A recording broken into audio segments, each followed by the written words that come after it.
भारत माता नागरी सहकारी पंचायतीची स्थापना 1992 साली झालेली आहे आणि यावर्षीची सभा ही 32वी वार्षिक सर्वसाधारण सभा आहे।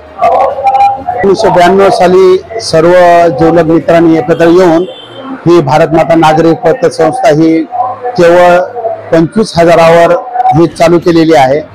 बघता बघता सर्व सभासद सन्माननीय सभासद आम्हाला चांगले जुळले गेलेले आहे।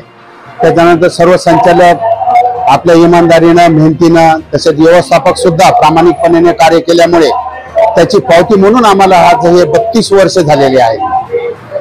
येणारे अनेक आर्थिक संकट असतील, सभासदावर संस्थेवर वेगवेगळे नियम लागू होत असतात, कोरोना असेल काही असेल, या काळातही संस्था कुठेही डगमगली नाही।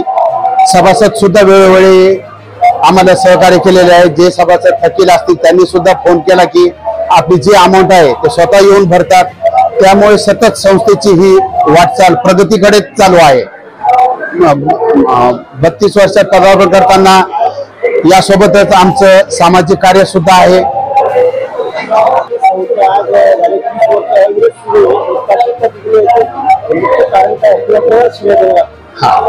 पतसंस्था चालवताना कुठलाही दुजाभाव संचालक असेल सभासद असेल याच्यावर होत नाही। येणारे जे काही अडचणी असतील सभासदांच्या त्या पूर्णपणे तात्काळ त्या ठिकाणी त्यांचं जे काही अडचणी असेल त्या ठिकाणी ताबडतोब सोडवण्यात येतात। आणि विशेष म्हणजे जे सभासद झाले असतील, ज्यांना नवीन सभासद केले असतील, जो संचालक आहे शिफारस करणार त्यांना ते कर्जाची शिफारस केली की प्रामुख्याने जबाबदारी ही वसुलीची त्याच्यावर येते व त्याच्यासोबत जे जामीनदार आहेत त्या जामीनदार येते। याची खूप चांगल्या प्रकारे आपल्या पतसंस्थेमध्ये सांगड झालेली आहे। संचालक मंडळ ज्या संचालक मंडळाने कर्जदारास शिफारस केली आहे तो सातत्याने त्याचा पाठपुरावा करून तो कर्ज पूर्ण फिटेपर्यंत त्याच्या संपर्कात असतो आणि जे जामीनदार आहेत ते जामीनदारही त्या कर्जदाराच्या संपर्कात असल्यामुळे कर्जदार हा नियमित कर्ज फेडत आहे आणि त्यामुळेच ही दिवसेंदिवस पतसंस्थेची आमची ही वाढ होत आहे।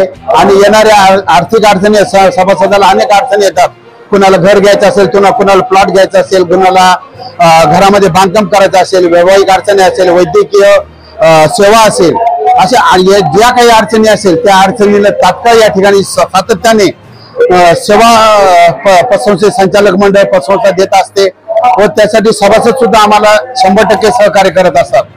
त्यामुळे ही बँका बुडत आहे, संस्था बुडत आहे, तर आपण आपल्या सदस्य सभासद त्यांना कसा विश्वास देणार? आता अनेक प्रकारे रोजचे रोज पेपरमध्ये येत आहेत की इकडे उडाडाला असे झालेली आहे, कुठं बुडलेली आहे, पण तो आमच्या संचालकाच्या डोक्यातही काही नसतं आणि आमच्या डोक्यात केवळ असतं की सामाजिक कार्य आणि संस्था कशी वाढेल आणि सभासदाच्या डोक्यात तेवढंच आहे की आपण घेतलेलं कर्ज फेडणार। फक्त ह्या 2-3 गोष्टी मेन आहेत, त्यामुळे ही संस्था चालू आहे। बाकीच्या डोक्यात सभासदाच्या डोक्यात काही विचार नाही की आपण लोन घेतलं की बुडवावं व संचालकाच्या डोक्यात नाही की आपण ह्याच्यातला काहीतरी वेगळा कारभार करावं। आमच्या व्यवस्थापकाच्याही डोक्यात काही नाही, केवळ हेच कारण आमच्या प्रगतीला आहे।